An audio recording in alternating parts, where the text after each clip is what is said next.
Eden is in the loop. Holden is sniffing around Lacey. Sonny goes to rehab, but not that rehab. And Kerrie seeks revenge on Tani. Hold me in your arms, don't let me go. I want to stay forever, closer each day, home and away. So, what happened today? I know that it is the best place for him, but he just looked so terrified. It's really devastating to see him like that. With my son, the worst part was just feeling so powerless. It broke my heart. But he got there. So did I. Yeah, well, we actually met with the guy that's running the program, and he said that the best way to help is just to not help at all. He might be onto something there. Look, Sonny's got to find his own way through this. And he will. And then he'll be back to being his old charming self again. You think so? I promise. We are Si and Sophie. This is Coastal News, a home and away podcast, your weekly episode companion podcast for your favourite Aussie soap. Right, so the podcast council have been in touch and they've said we're not aligned with their priorities. Oh, I'm not surprised. I'm not surprised. Yes. Took them a while, didn't it? Yes. How are you? You okay? I'm all right, doll. How are you? Yeah, we're just getting there, aren't we? Yes. Yep, Yes. just getting there. How's your week been? Long actually. I every day I felt like it was the day later. Like on Wednesday I thought it was Thursday, on Thursday I thought it was Friday. I was all confused. I feel like someone snuck an extra day in somewhere. Not sure what happened. And if your mind's done that early on in the week, you're screwed, aren't you? Yes. Yeah. Yeah, it's not like you've done it on Thursday. It's like if it starts Tuesday, Wednesday, you're buggered. Yeah. It's like somebody's put an extra day in and then it's not been accounted for, and I feel like I've done extra, but there we go. Hey, Yes. How about you? You've made it. You've made it. Yeah. You've made it. Yeah, long one. As listeners will know, this episode is out slightly later than usual because I had to travel for work. Thank you very much for accommodating as always. No worries. Yeah, so it has been a lot. I'm looking forward to just doing Jack this weekend, I will say. And we're getting into Easter soon, so like time off, yay. Yay! Clocks are going to change. Easter eggs. It's all good. All the good stuff. I love spring. It's my favourite. Yeah. Probably my favourite, season of the year.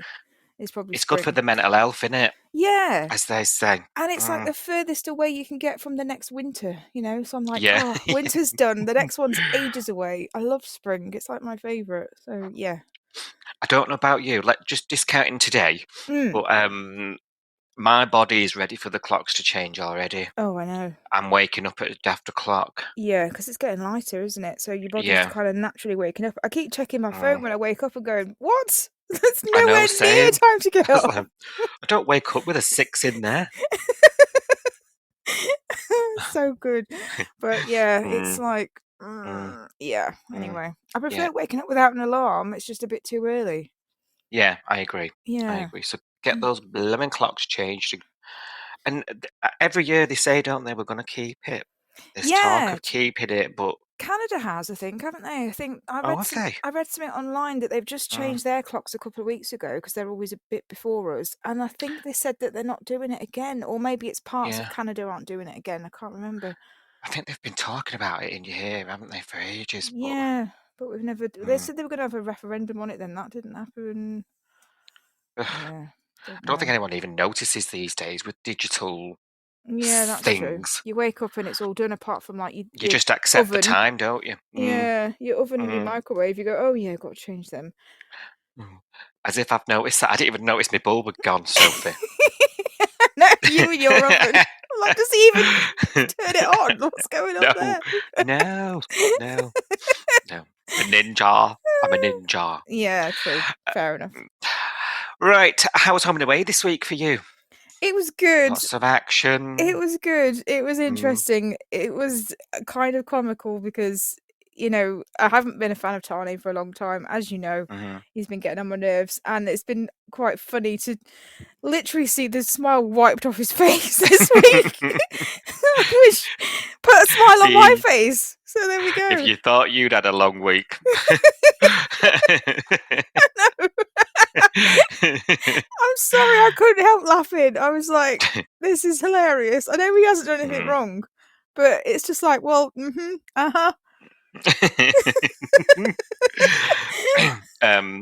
Yes, it's all kicked off, hasn't it? Yeah. Not how I thought this would go down, I No. will say. No. But I'm here for the ride. Yeah. Yes. Yeah. And it's I guess it means we might see Kerrie again. Yeah.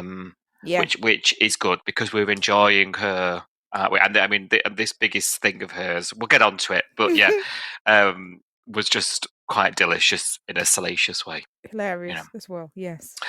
Everyone else is loving it. The temp check poll this week, quite a few responses this week on there, Soph. And compared to previous ones, anyway. Everyone's awake this week.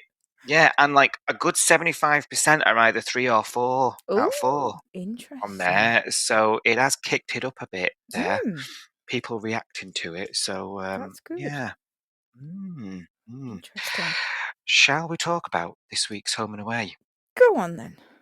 Go on.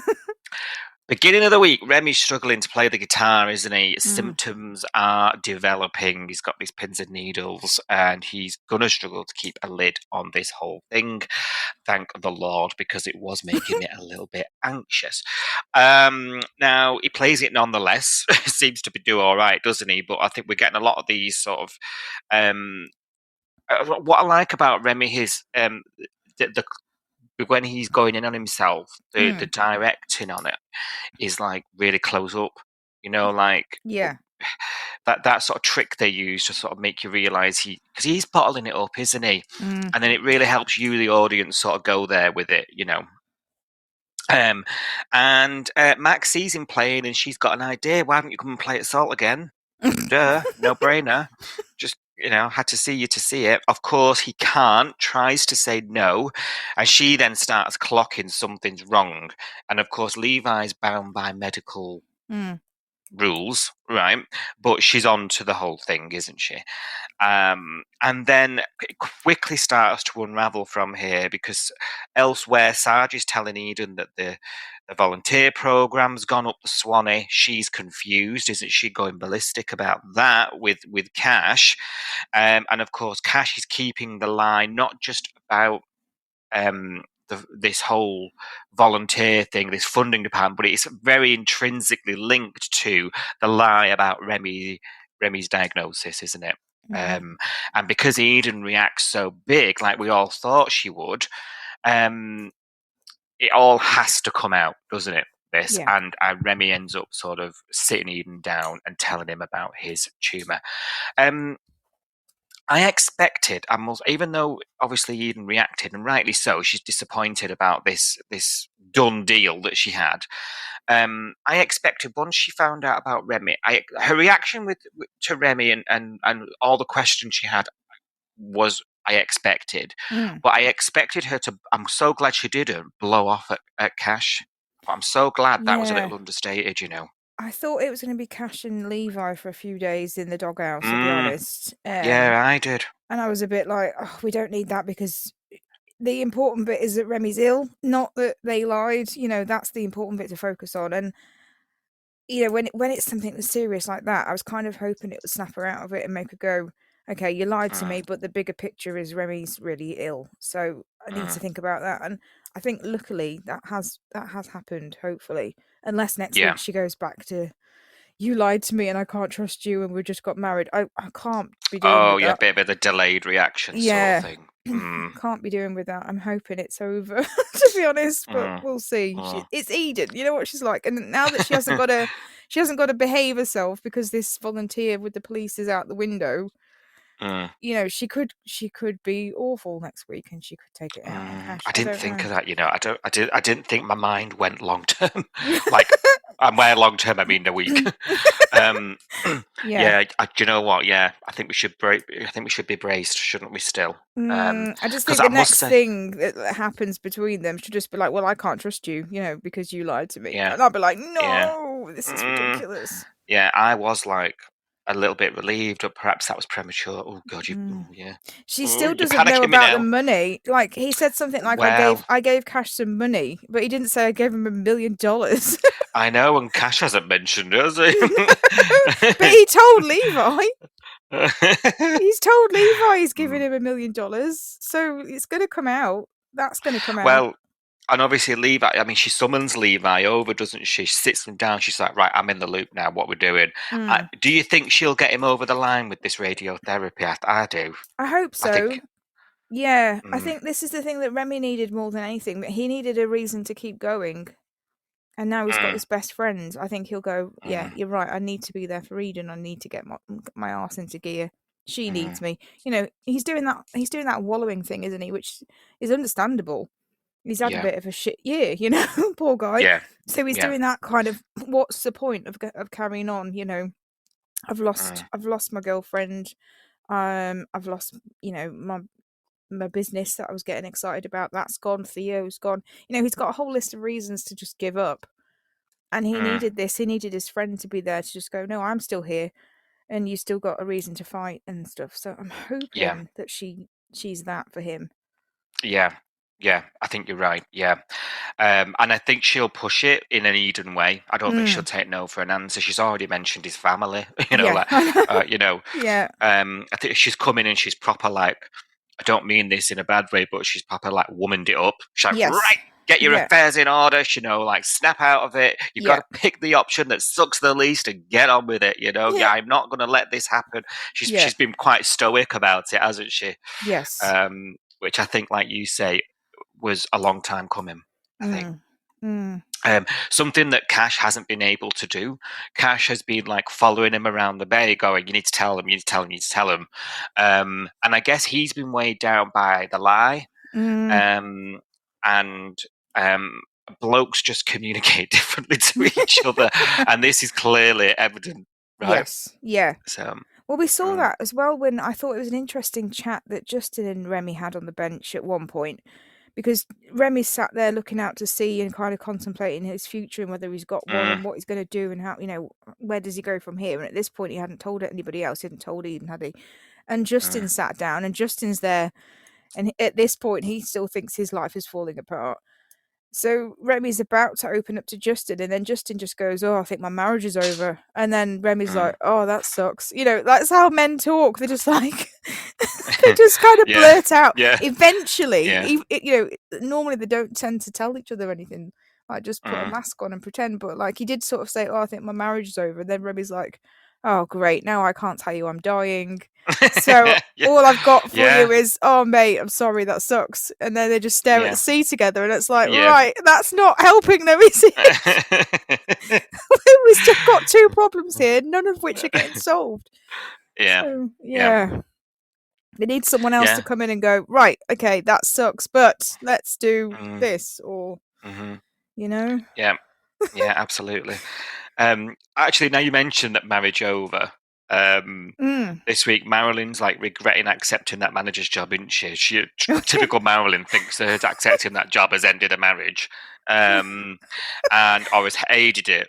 And you know, she feels like she's made it too easy for Leah to run off to Cyprus.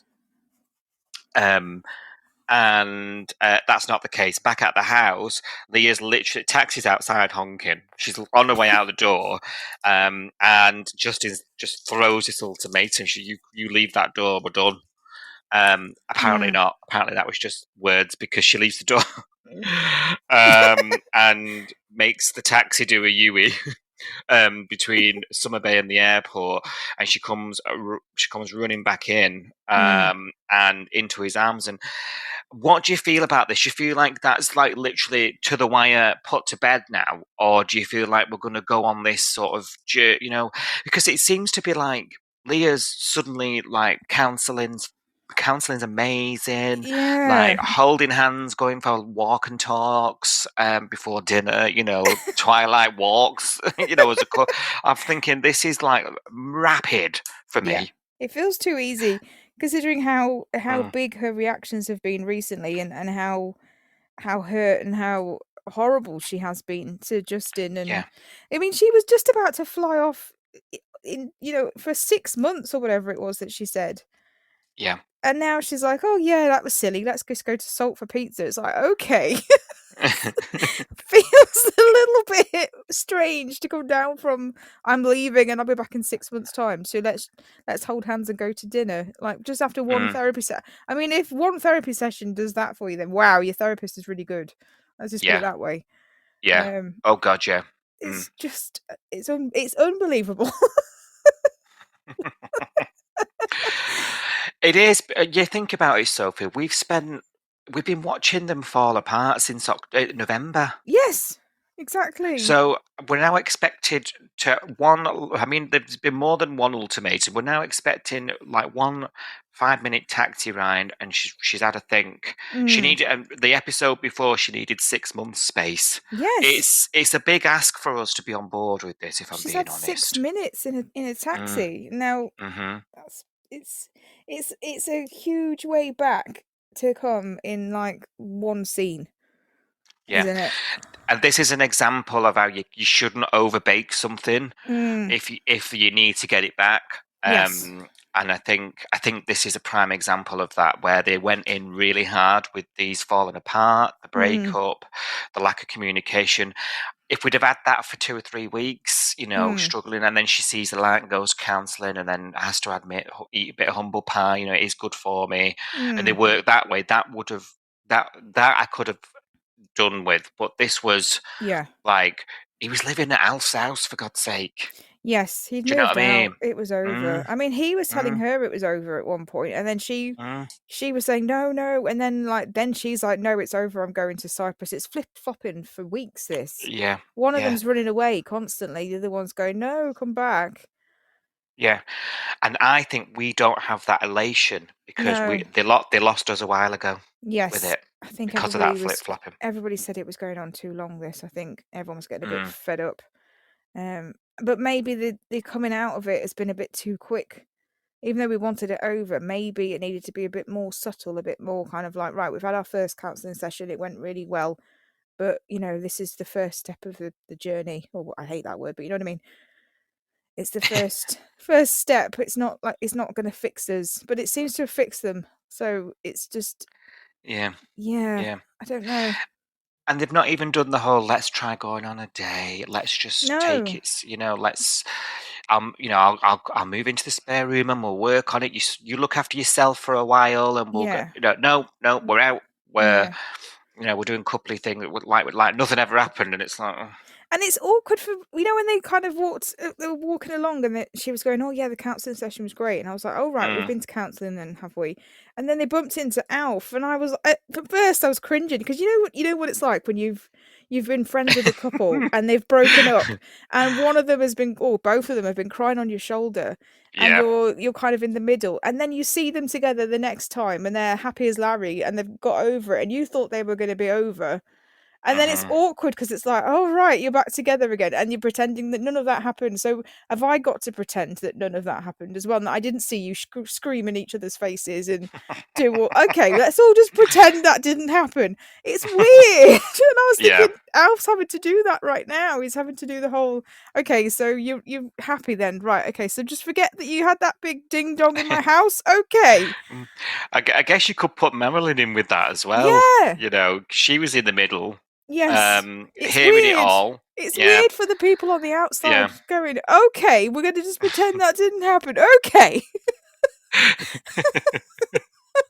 It's weird. I've been in that situation, and I kind of was, I felt like I was in it again. I was like, oh no, we're doing that thing where we just go, yeah, we didn't tell each other we hate each other, we want to break up, and we don't want to be together anymore. We're happy now. We're going to the cinema. It's like, okay, see you later. Enjoy the film.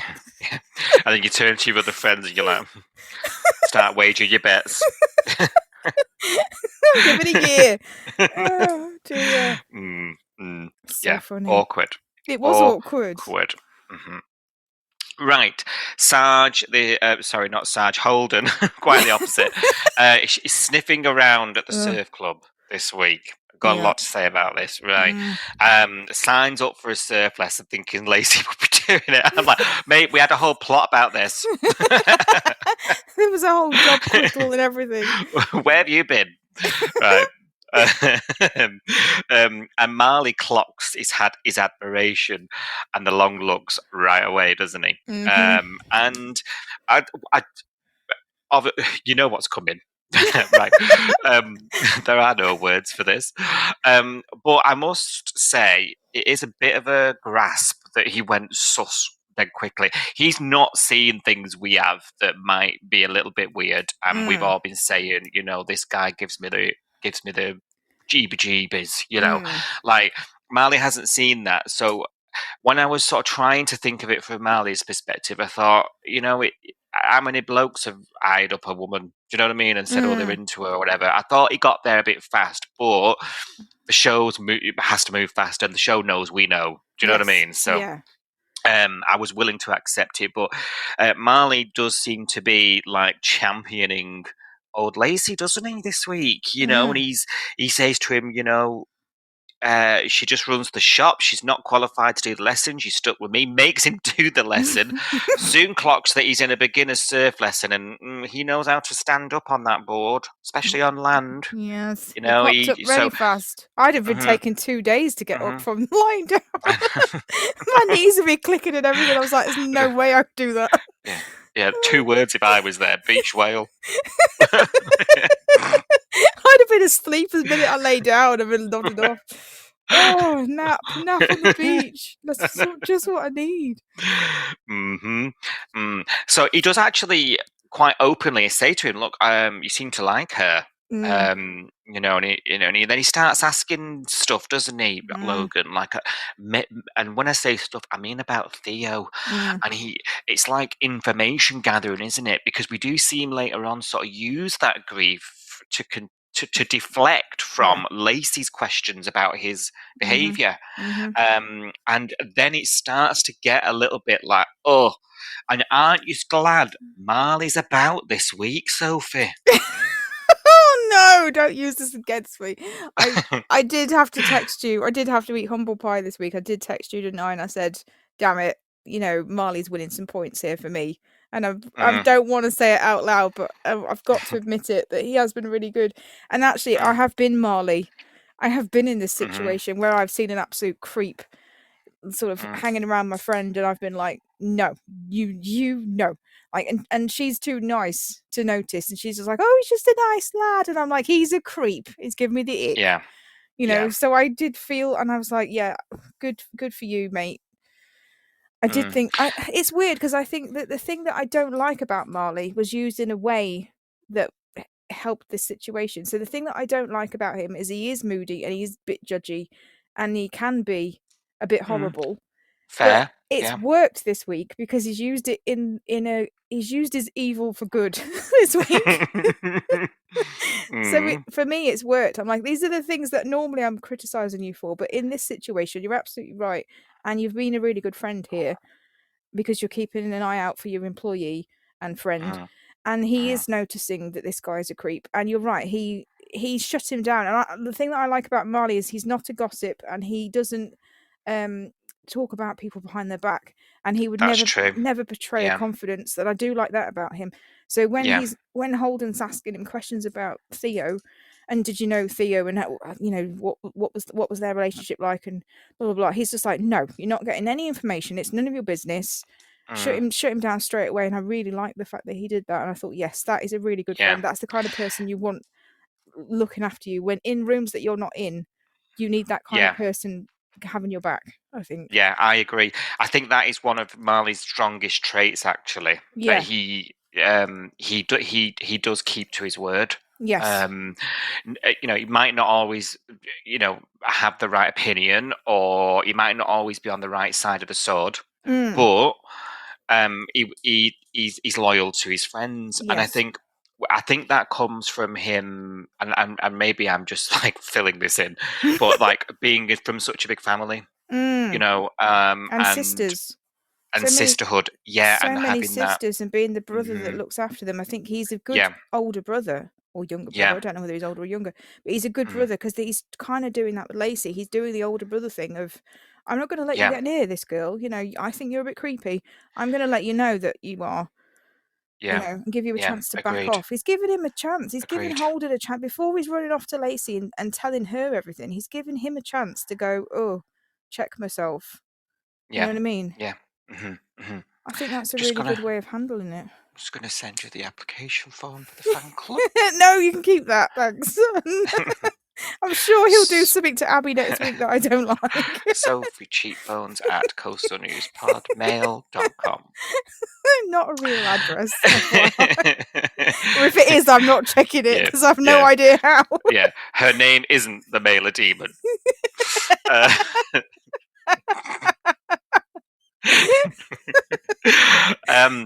right, so not only is he there for this surf lesson, like when he signs up and pays up front and all this stuff, Marley's like, this is all just a bit odd.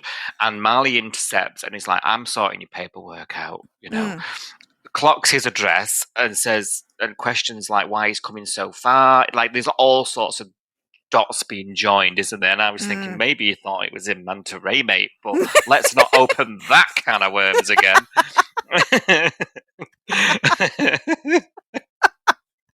I don't know. Why is it miles away from where it's called? But anyway.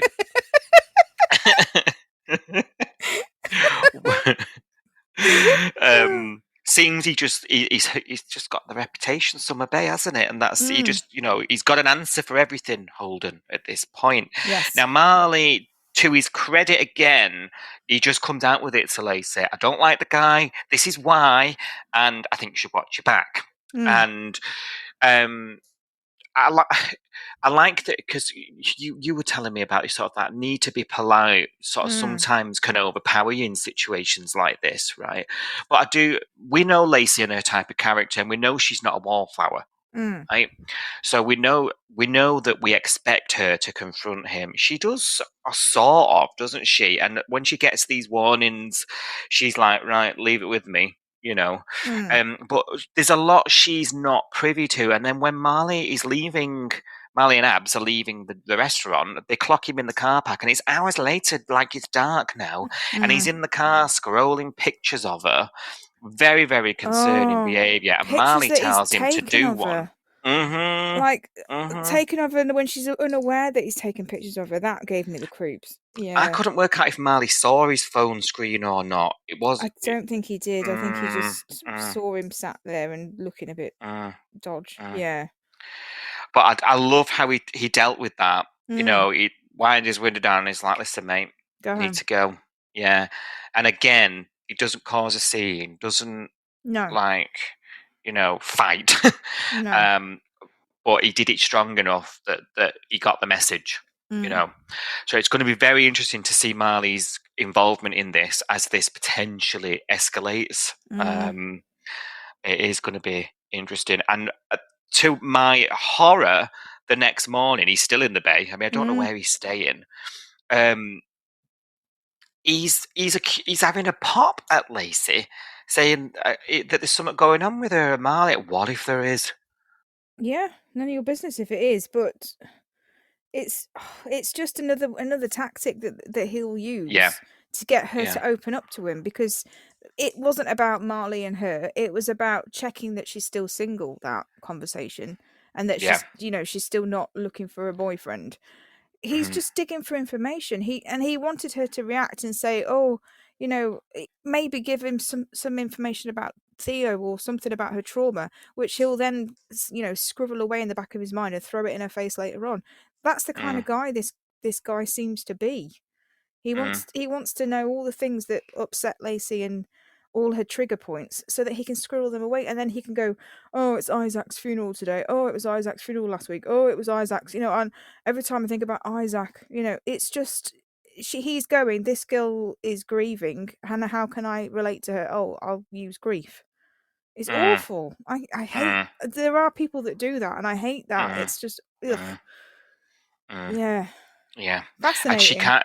Yeah, and because she's a decent person, she can't really No, accuse him whilst he's saying that stuff, can she? you can't. Unless It's that so makes you manipulative. that makes you the bad person. If you I you know know. you can't minimize someone else's grief, even if you think they're lying. You know. So yeah. Do we think headstrong Lacey, daughter of a cop, like been with the River Boys, is quite street smart? Do we think she's being a bit naive here?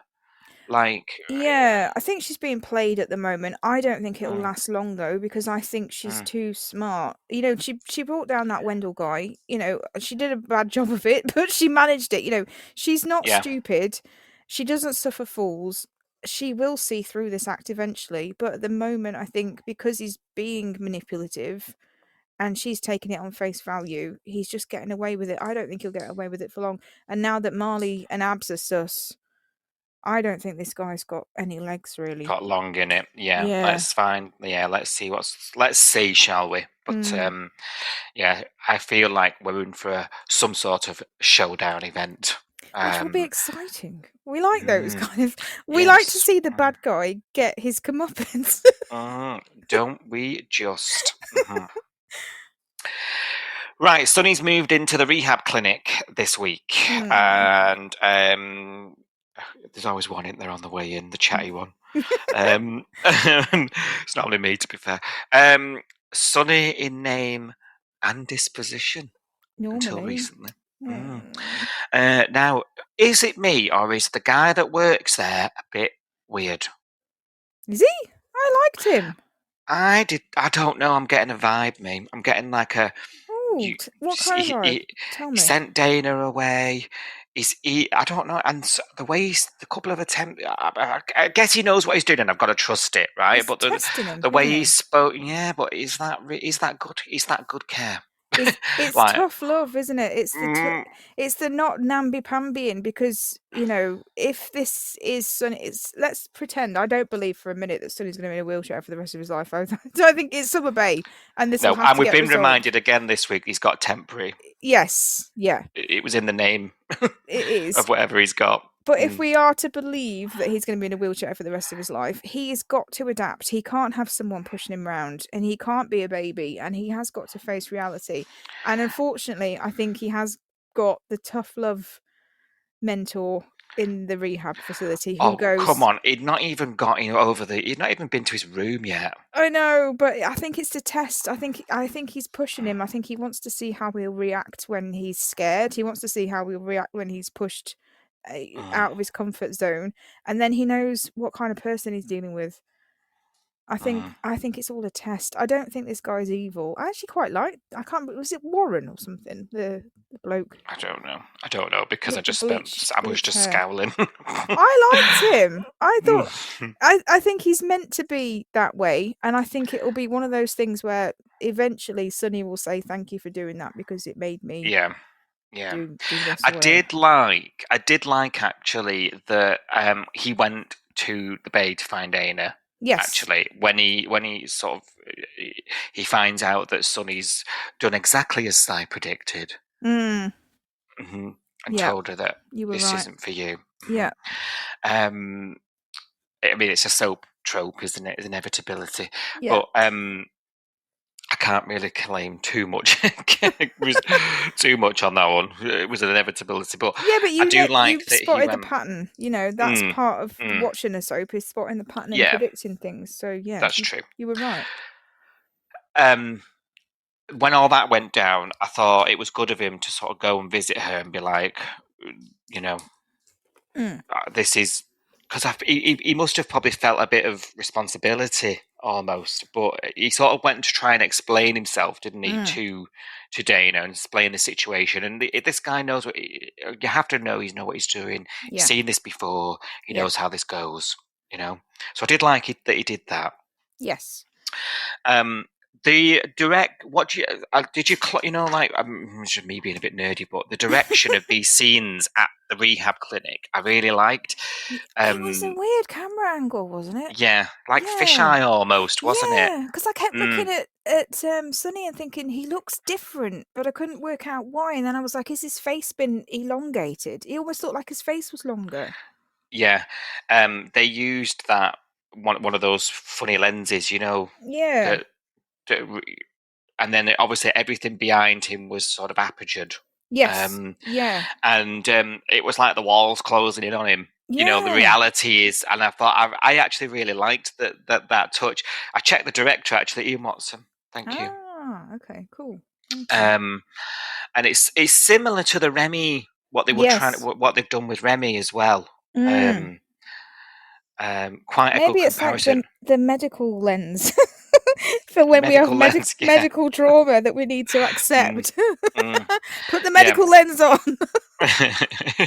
But I was thinking about what you and I were talking about a few weeks back, and we were talking about the parallels of their stories and how different they were both approaching it. We were talking about Sonny, and his approach was quite sort of laugh it off, and sort of deflect and mask it up. Remy was in the self-wallow stuff, and we were like, it's a pretty similar story with two ways of dealing with it. And then not a fortnight later, we've ended up in the same position with the same lens. Mm-hmm. Yeah. All roads to this point, weren't it? And I thought it was worth noting because it makes us sound proper like we know what we're talking about. Does it? And I'm linking it back to things we said weeks ago. I mean, I'm on fire today. I'm glad someone is, because I'm half awake. That I am too. Maybe that's when I'm at my best. Oh, Maybe see, this is what you're a morning person, aren't you? Yes. I don't know. Don't know. I'm definitely not. I'm terrible. Mm-hmm. Right. So, what do we think? How's this going to go? Dana and Sonny are over. Absolutely gutted. Is this a permanent thing? Are we on a Leah and Justin avenue? No, I don't buy this. The reason why I can't get upset about them breaking up is that I don't see that as a long-term thing. I don't think. I think he's just at the moment he's in shock. You know, he's trying to accept his new reality, or whatever you want to call it, his new normal, which I think again is going to be a temporary thing. I just don't think we're going to have him in a wheelchair for long. I think he's one of these characters that will bounce back from anything, and I think this is just a setback storyline for him, just to give him an extra bit of growth as a character and a bit more development, that kind of thing. I don't know. I just don't see this as a permanent thing, and I don't see them breaking up as a permanent thing. And I think the clue was there this week when this guy, I believe this Warren guy, I believe he's been doing this for a long time. He knows what happens.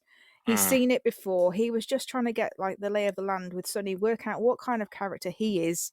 And now he's doing his job of predicting, okay, so this is what's going to happen now. And then he's hurting at the moment, so he's pushing people away. He needs somebody to tell him that he's being stupid. He needs to reflect on it. Then he'll come to his own conclusion that, you know, what he was doing was stupid, and he's pushing people away when he needs them.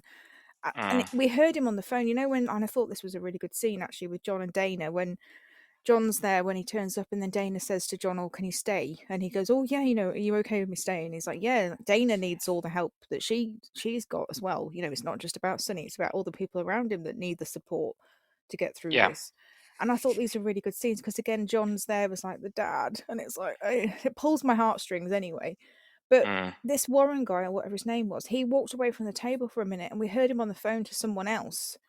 You know, and he was saying, "Oh, he's only doing that because I'm not there. He's only playing up because I'm not there." And I thought, this guy knows what he's talking about. He's seen people at their lowest trying to cope with how their future looks, and he understands the psychology of them and how the brain works and how people push each other away. Or, you know, I think that's all he's doing. And for that reason, and the fact that he came to see the Bay, came to see Dana, wanted to see her house, I think that was a clue that he doesn't believe that they're over. He thinks that eventually they're going to get back together, and that Sonny's going to go home to her, and he's going to have, you know, care to get round her apartment or whatever. So I didn't feel like there was any peril because of that. I thought this guy has seen it all, and he thinks that they're not over. So I'm not gonna buy it Yeah. either. I don't know. Yeah. No, I do deep down think you're right, but I just was like side-eyeing this fella at the beginning when we got there. I was Yes. thinking, oh God, it's a bit quick to be doing this. You don't know him. But Yeah. mate, like you've got to trust the process, haven't you, with these Yeah. kind of things? I don't know what I'm talking about. I think the apology from the other guy also will go a long way in the long run, because he explained it's my bitterness, and I think he represents where Sonny could end up, Yes. like mentally with it all, you know, and he, you know, like you twice in one pod, the journey that he's going to go on. With his recovery, this guy's further along than him. So I think him explaining sometimes my bitterness creeps out about things that could have been, I think will resonate with Sonny going forward. And I think that's pretty normal. I think it's pretty normal to be pissed off, you know, when something happens that's out of your control. And then, you know, he's lost his girlfriend, and he, you know, he's lost his future that he was planning for, and that sucks. And he's, you know, he is bitter. And he's the first day he sees Sonny, you know, his girlfriend's there pushing him along and being supportive. He is going to be a bit bitter about that. I think it's kind of normal. And I think you're right. And I think having them both there, and I think Sonny, for the first day, he saw that guy, you know, really happy in his chair, doing wheelies and saying, I'm putting basketball on later. Like, he looked on the outside like he'd accepted what happened to him, and Sonny hadn't. But then he saw a little chink in his armour, you know, and he was good enough to admit, you know, I still get bitter. So he's not... Then Sonny sees him as not the confident, cocky, happy guy in the chair that's accepted it. He's gone, that was a front. And this guy underneath is actually the same as me, and that makes him more relatable. So I think that was clever. I think it was really cleverly done. Yeah, I do. Good introductions, these guys, and this is going to be an interesting storyline, isn't it? Yeah. Right, let's talk about Kerrie. So, trying to get in touch with Harper this week. Finally meets up with her. She's been kicked out of the motel, can't afford to stay anywhere. And we know why. Like, well, we know why she can't afford it. Yeah. At this point, this is before we learned that she gave up her lease weeks ago. So she was like, she didn't just come to visit. She like was all in on this, right? Like there's premeditated messiness here, right? Yeah. Because she gave a lease upon a house. She didn't just come to town. This woman was starting to shape up a bit, aren't we? Starting to realise that it's all bollocks, right? And even if those people still, anybody out there was giving her the benefit of the doubt, you know, and saying she could change, I think we all owe Dana an apology. I really do. Yeah. So she's no home, and she's pleading with Harper. She's trying to pull on the guilt thing. It's not working anymore, is it? Harper says, no, if you can't afford to stay anywhere, that's it. However, Harper does this thing that we've become accustomed to her doing, and that is the opposite of what she says she's going to do. And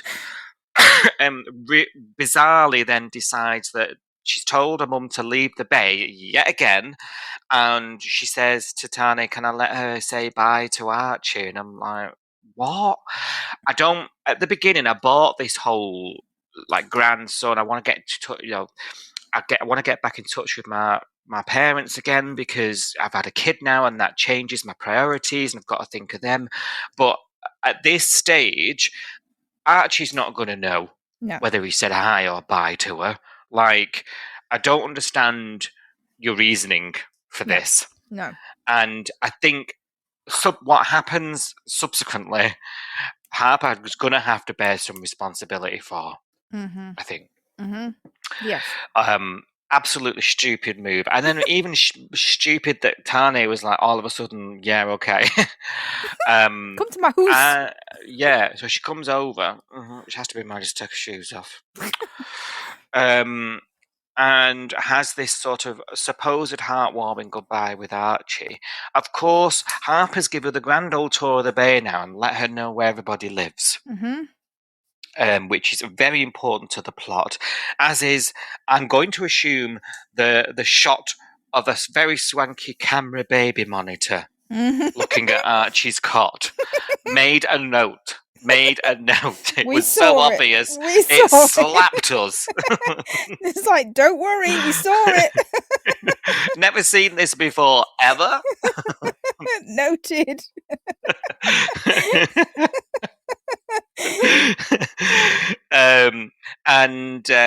Yeah, basically Kerrie has one last run-in with Tane in public, which again will probably be important. And the trollop. Yeah, and then she goes, do you know what? Now I know where he lives. And the trollop. I'm going to go all the way back to his house, and I'm going to put this bag of Coke or whatever it was under Archie's cot. Just had it in my purse. She had nothing else in her purse the size of that bag.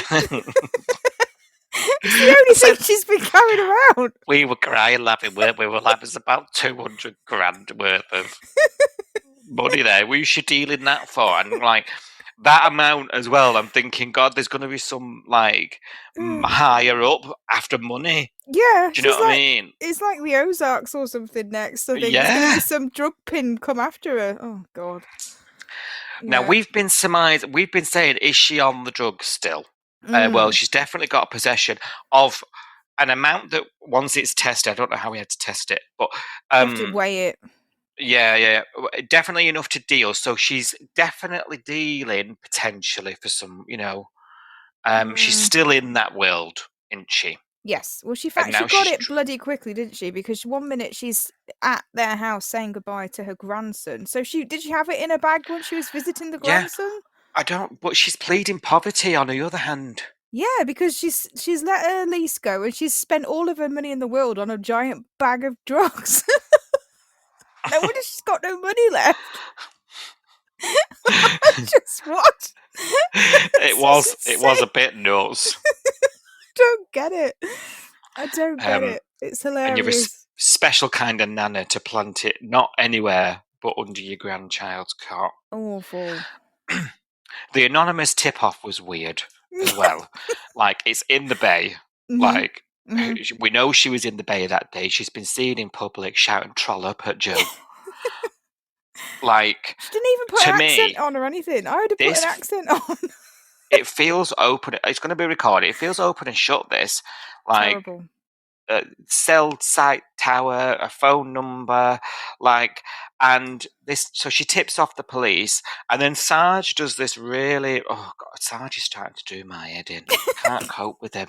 I can't cope with this mood. This sort of the way he just walks. I'm sure he's AI. I think we've got an AI Sarge and the show's trying to get away with it. He's a bit Terminator cop, isn't he? Yes, that's it. Yeah. When he's walking up to the car. Have you seen this boy? He's a bit like that. I like him though. I actually maybe it's because he hates Tane that I like him. I don't know. It could be biased, but yeah, I quite like him. I think it's kind of. I like the fact that he's a little bit robotic. He's really doing my head. That's how I like my men. I like them a little bit robotic. I do just want to kick him. Like a kangaroo. Yes. Jump kick. He would just get up again. He's the Terminator. It wouldn't even bother him, doll. Mm-hmm. Yes. Speaking of kangaroos, it's in a kangaroo bag, plastic bag with a kangaroo in it. She got it from the airport. She's got it from the gift shop.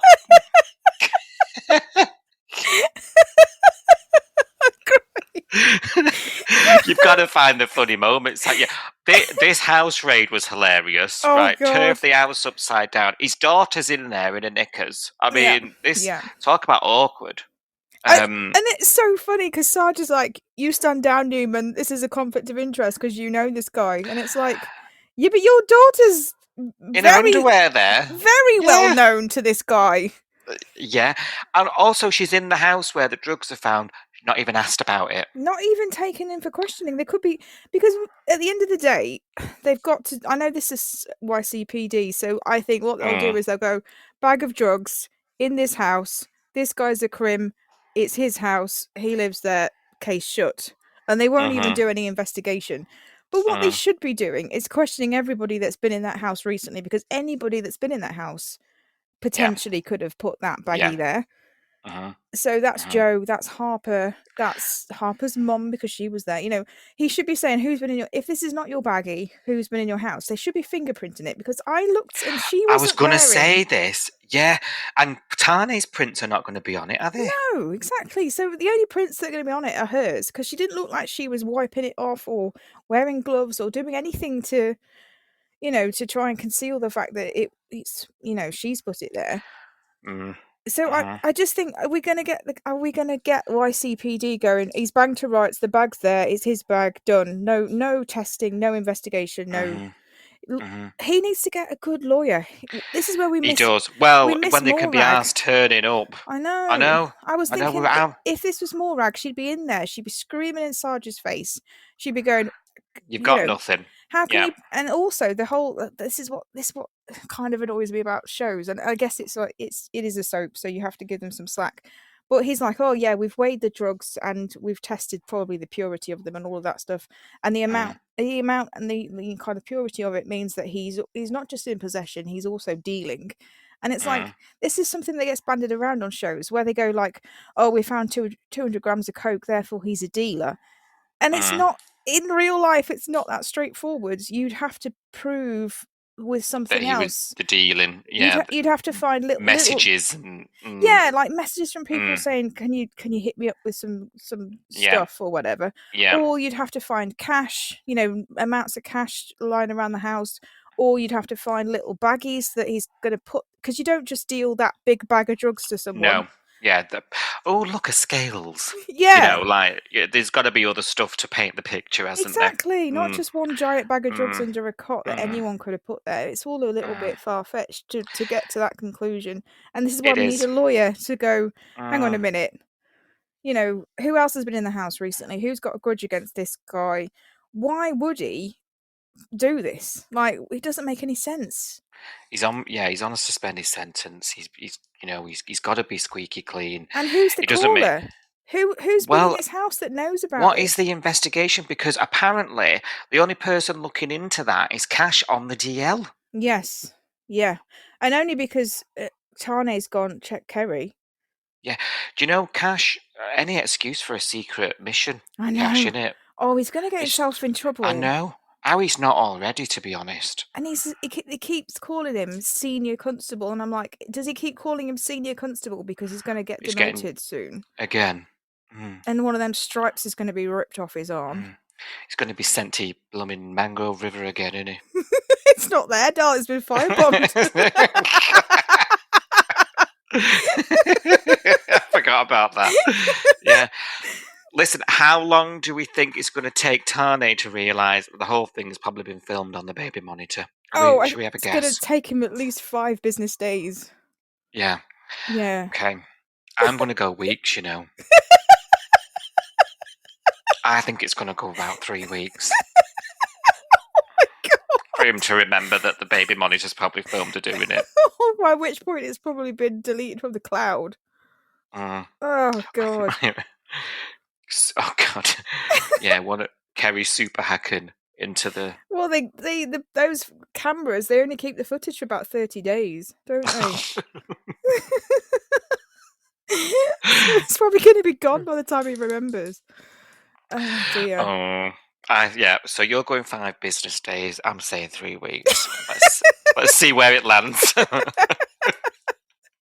It's too funny. It's exciting though, isn't it, to poke the holes through all this shit? I am enjoying this. I mean, it is a ridiculous storyline. There are so many like plot holes in it that we're already picking out. It's only been like 2 scenes and we're already like there's so many holes.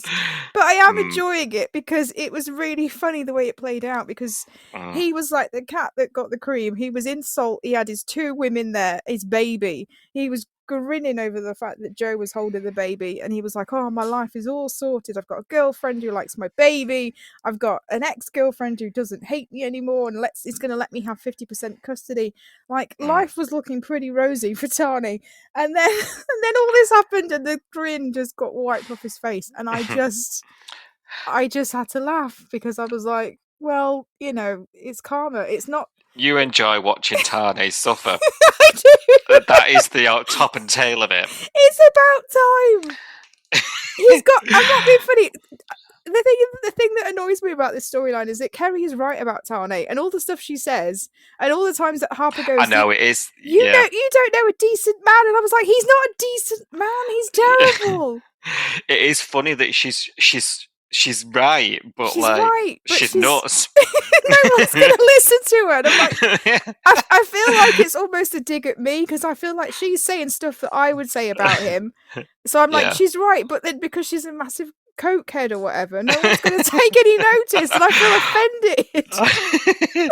Well, all I'll say is we learned a very valuable lesson this week. And that is always have the Crime Stoppers number pinned to your dash. Oh yes, you must have that just in case you ever written need out it and slapped on your dashboard. Everyone drives around with a post-it note on the dashboard, don't they? With the Crime Stoppers. 1-800 report that guy. I love it. It is funny. I am enjoying it. What do you think is going to happen? Seriously, how far do you think this is going to get? Do we think he's going to get to court, or? Yeah, I think he's going to be facing charges and feel like there's no way out because we're missing all this bloody evidence that's right in front of his face. Yeah. And then I actually think it might be tied into the River Boys, Brax, and that's how Tani ends up, because we know Tane's involved. That's a good point. Yeah, because he can't be going to prison long term because he's got to go to WA soon. Yeah. So whether he tries to, I wonder if that's where Kerrie's gone. Yeah. Do you know what I mean? That's where my head's at. How's Brax involved? I still don't understand how Brax and Tani are going to meet. No, weird. This link is it's I don't know what it is. It's either tenuous or tedious. I'm not sure. Or both. I'm not sure. It'd be interesting, but I still finding it all a bit. If it's just Tani as well and not anyone else that Brax actually knew in the Bay, I'm just finding it all a bit odd. I'm hoping they explain it really well for me. Well, do you know what I'm hoping? If I was writing it and they were like, you've got to get Tani there because he's the star of the show these days, right? Meets the old star of the show. I would say, right, well, he goes to WA because he's got intel that's where Kerrie might be. She's got links there. And then he bumps into Brax at the Sunday flower market or something. The potato festival, yes. I mean, he wouldn't know him from Adam, but he spots the tat and goes, are you one of those boys? Oh yeah, he has got. Oh, where's Brax? Brax is on his chest, though. He's have to be topless. He's there. He's trying to have a flat white. You know, he's trying to. he's taking the kids for a stroll on a Sunday morning, and then a Kiwi's like, "Oi, you know summer boy." Yes, you know Mangrove River. You're from there. Yeah, blood and sand.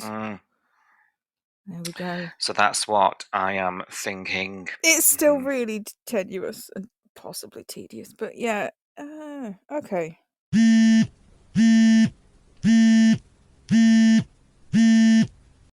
Right, Si. Are you ready for your say on the Bay?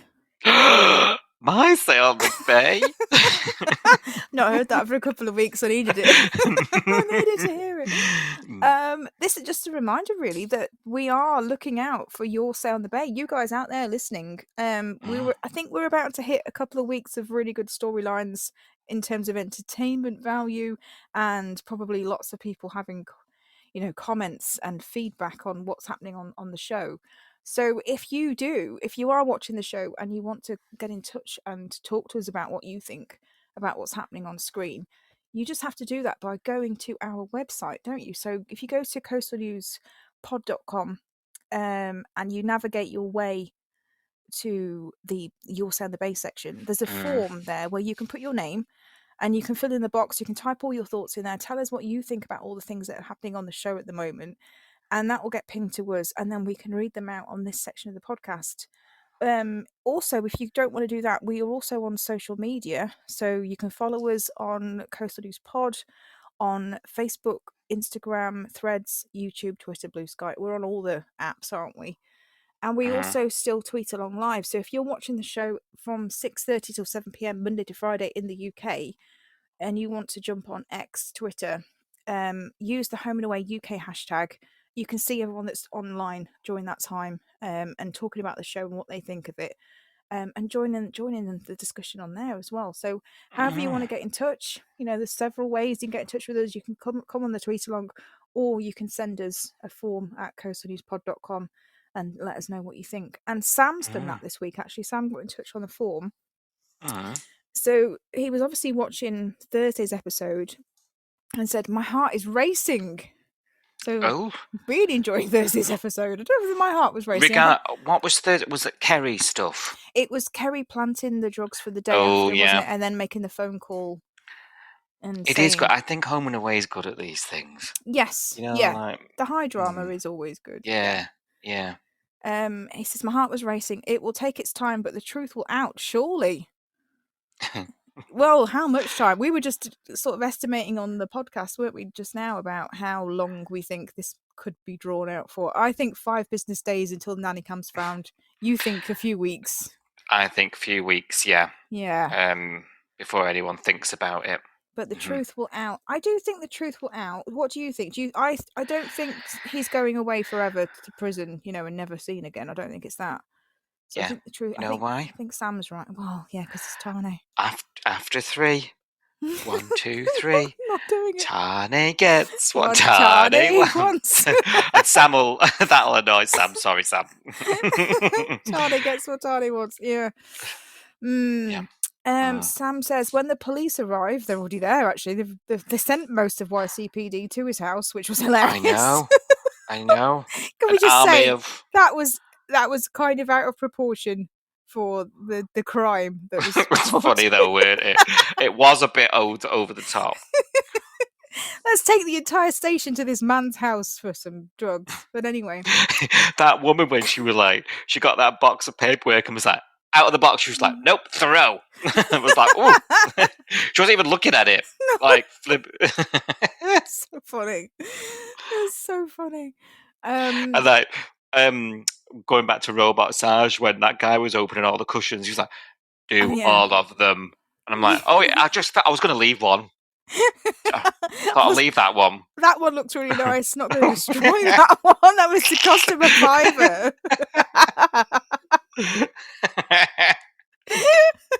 It's so funny.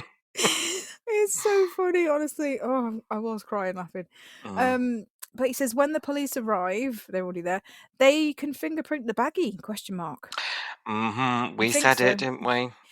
This bag's been off tested for what it contains and how much is in there. But where's the bag? Have they just thrown that in the bin? No one's run any prints. Yes, the baggie is important. Sam says this is some great writing.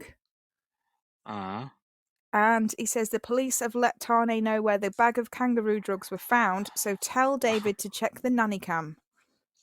Yeah, the nanny cam is the smoking gun, isn't it? Yes.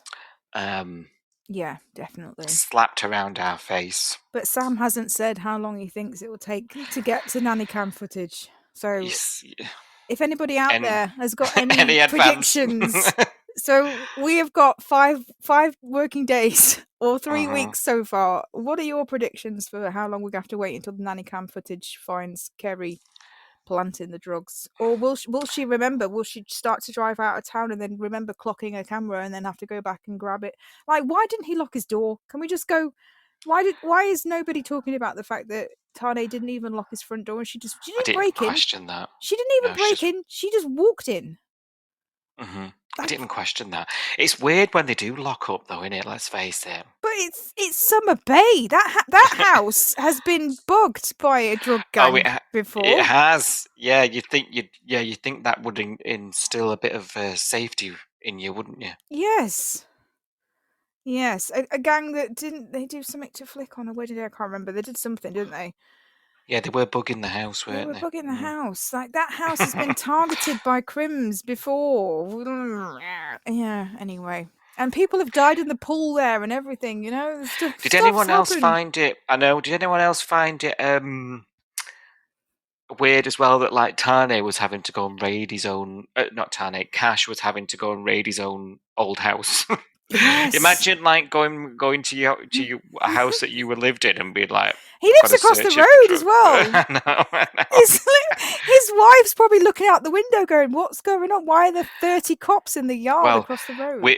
I think that that's them scenes, as funny as they were and as exciting as they were, missed John coming over. Oh, yeah, good point. Where was Palmer? Where was Palmer? Was he Because getting a he's flat normally... white? Yeah. He's going to be gutted he missed all that drama.